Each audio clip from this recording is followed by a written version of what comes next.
off the ground so it can throw it over snowbanks. Unfortunately, it discharges about the same height that the United States Postal Service wants the mailbox. Right. So when you have a heavy wet snow, Right. it's And, not even a these are the challenge. ones that haven't been damaged by kids. Correct. And that's another issue we're going to deal with sometime, which has nothing to do with you, but maybe, you know, like a lot of towns don't have them on the street. They have them, you know, attached to your house. The mailman walks up, and they have, like, in the center of town is like that. Correct. Yep. And again, that eliminates a lot of problems. It puts a lot of kids, you know, that go out and smash mailboxes, like I had mine destroyed this year. And it takes that away from them, and it also takes away some, you know, snowplow issues too. So hey, it's something to look into. Yeah. I know it's not a town issue. That's the post office. Well, we have them on. We'll have them. We'll bring them some samples. Well, see, that's changed over the years. They used to allow us to have the mailboxes 18 inches off the gutter of the road. Right, and which now, is plenty. Now they're 6 to 8 inches off. Yeah. And it's funny because a lot of the bigger plows, you got, you know, you folks, when there's a lot of snow, you need a bigger plow. You need like a wing plow, or, and you know what happens is the cutting edge may be right here, but the edge of the plow is actually over here because it juts out and it's round. So for that reason, to push it up over the snowbank. Yeah. Sometimes 2 to 3 feet yeah. over the cutting edge. So that's you know, it's a lot. So even though the plow is, and that's how they feel it. I mean, if it's snowing out, they got to. It's not so much seeing, you have to feel your way along those. And if you've ever driven a snowplow before, and some of us have, that's what you do. You feel it, you feel along the curb. Yep. So that's just one of those things. So anyways, the town of Mansfield is very much prepared for anything that Mother Nature throws our way. We've had a couple of test drills here between hurricanes and snow events. So you know what? If you're in Mansfield, you're sitting pretty good because we got a good bunch of, you know, good team of people, good leadership, good workers, and everything else. Is there anything that you need to offer the people? Anything else we need to offer them for the winter? Any safety, highway safety things? Keep your cars off the roads. Keep the cars off the road. If the road's not plowed, don't bother plowing, clearing the end of your driveway, because that's probably one of the biggest complaints we get. Is we have to plow the road. If you clear your driveway, we're going to fill it back in, unfortunately. It's not intentional. It's just what we have to do to get the job done. Right. And to keep the cars off the road. We have, it's very hard. We have parking bans in place. We work with actually the police chief sets the ban in Mansfield. And the problem we have is during a snow emergency, sometimes the police department, you know, they don't have the staff to not only deal with accidents on the road, but to actually chase us around and have the cars moved. Yeah, so they have to do that. They have to do their primary function. Yes, and that's a big thing, and it's very hard to plow some of the narrow streets in town and get by these cars that are parked in the street. So and so work with the town. They're out there trying to help you. They're not trying to ruin your day, even though they put that big lump of snow at the end of your driveway. That's the nature of the beast.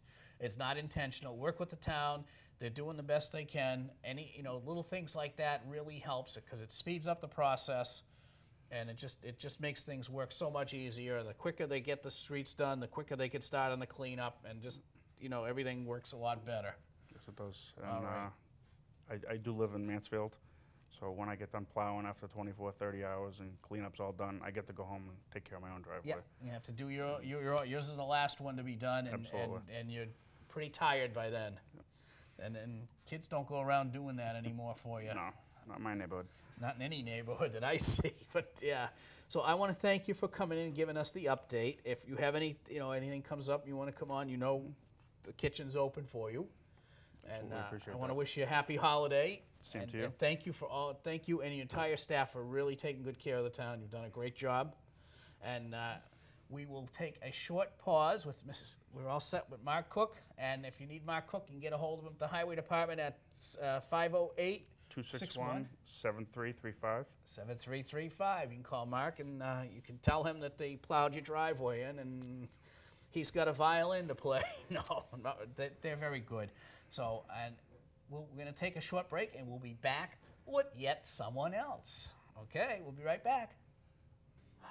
Back again. Oh, I'll tell you, this has been a great show. We've had so much going on, and I want to thank the Boy Scouts and Mark Cook. And now, true to our word, we did mention we had our good friend, Selectman Olivier Kozlowski, out in the audience tonight. And he's here for a special purpose, and welcome back. Thank you. Another man who keeps his promises. And if you remember the last time that Selectman Kozlowski was in town here, he has the initiative petition to show your ID to vote in Massachusetts. We did the show on that, and he was waiting for his petition to be certified from the Attorney General's office and go through the procedure there. And I wanted to sign it for him, and he didn't have it because it wasn't available to him.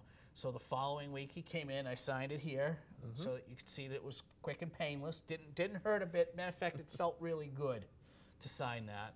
And now he's wrapping up his drive. It's getting near due date, and we wanted to have him come back. He's going to be really busy next week getting him in, and even though he's got some time left, he's going to need all that time to concentrate on his effort, because it's been the outpour has been incredible, but we'd rather hear it from you. Sure. So where do we stand with our petition drive here, with your petition drive? Sure. Well, at this point, we're basically getting them back from the town clerk's offices. Unfortunately, if people today want to sign, it's too late. We had to get them all into the town clerk's offices by the 23rd.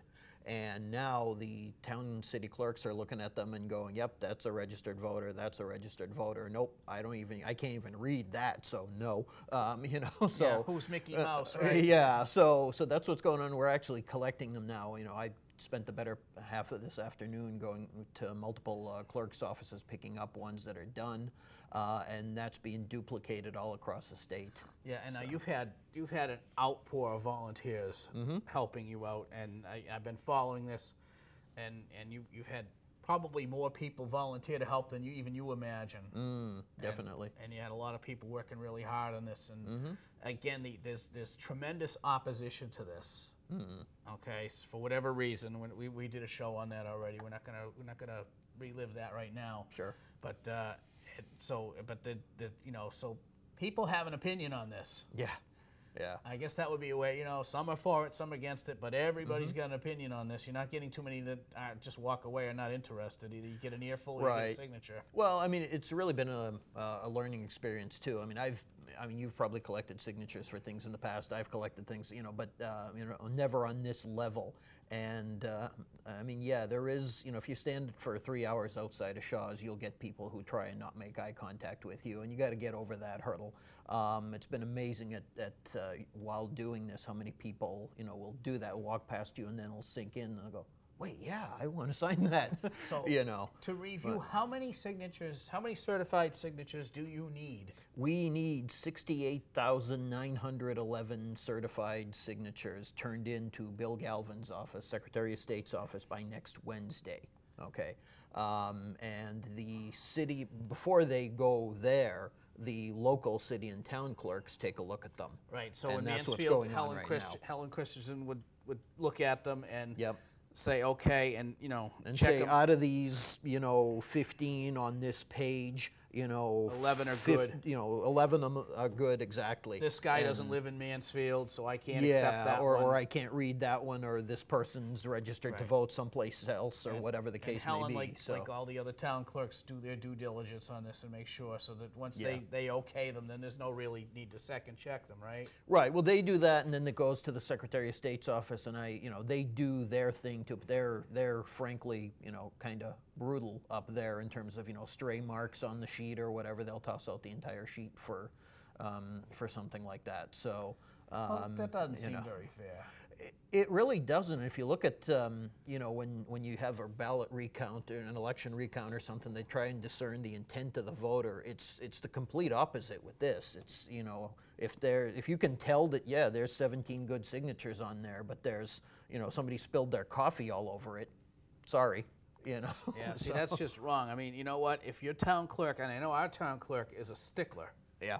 Okay, and that is, from dealing with her, from running for election, and just in general, she's a stickler. She does a good job. Yeah. But you know what? If it gets by her, then it's good. Yeah. Yeah. That would be my opinion. It's good, and that's our town clerk, and that's not to take away anything from any other town clerk, but that's the one we deal with.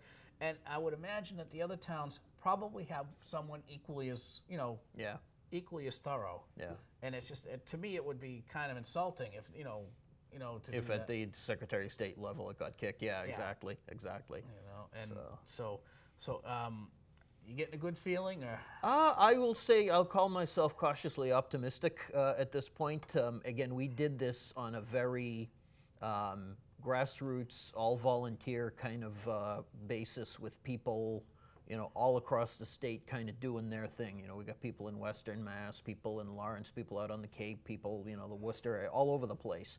And, that all sort of doing their own thing. And I tell you, it's been fascinating. You mentioned Helen. She came before us on the Board of Selectmen, talked to us as part of the registrars of voters, and about 2-3 weeks ago or so. And she's telling us about how all these other ballot questions are turning in their sheets too. And she didn't say which one, but one of them, and unfortunately it wasn't mine, I wish it was, but turned in 1,800 names. Wow. To do that. And if you look, those sheets are 17 names per page, Yeah. so that's a lot. And what it is, it's the paid signature gatherers. So, any kind of question that has an industry behind it or something like that got is a going to be bankroll behind is it. got a bankroll behind it, exactly. And when you're talking about paying people, $1 or $2 a name, that's, you got to have. it's in some incentive there. Yeah, absolutely. So things like, right to repair or even medical marijuana. I'm not quite sure who's funding them, but they were turning in a lot of. Isn't that Kenny the toy man down at the corner? No, just kidding. But again, the upshot of it is, if you've got, if there's an industry, if there's a segment behind it that will fund it, Yeah, they finance these things. then yeah, you can sit back and pay and have your, we did it, You let people come to you. We did it, and I started off early, doing the math, going, okay, if 500 people get 200 signatures each, or doing that kind of thing.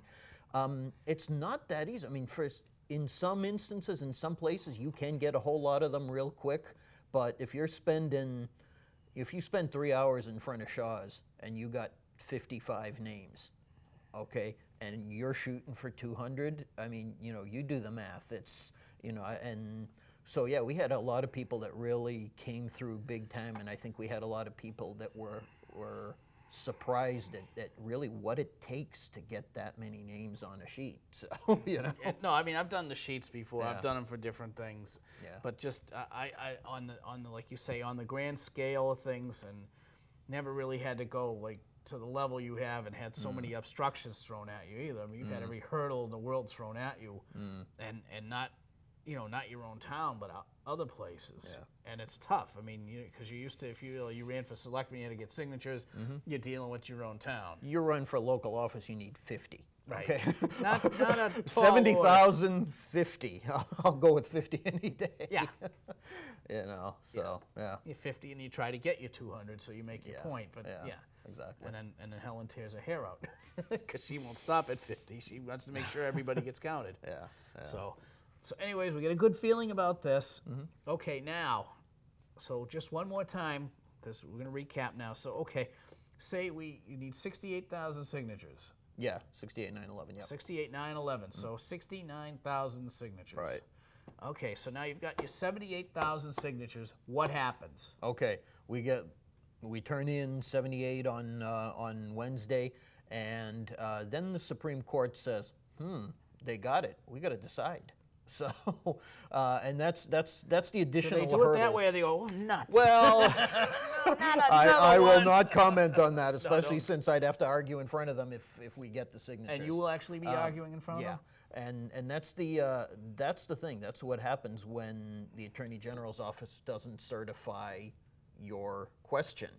You can appeal, but the court will, the SJC, the Supreme Judicial Court, is the state's highest court, and goes directly to them, and they will hear you. They will hear your appeal if you got the signatures. If you didn't get the signatures, well, you didn't make that hurdle, and so Done. therefore there's nothing to appeal, and they don't need to decide. Right. So. And you are a practicing attorney. I am. Yep. So you can go talk to them and. Yep. And and again, we made the arguments, filed a brief to the Attorney General's office. Obviously, she responded with her with her reasons for why they didn't certify. So there's, a lot. What I'm saying is a lot of the groundwork has been done. A lot of the research has already been done at the AG's office Now, stage. So- technically, and not this issue, but from what little you know about the Supreme Judicial Court, do they give a lot of weight to what the people want?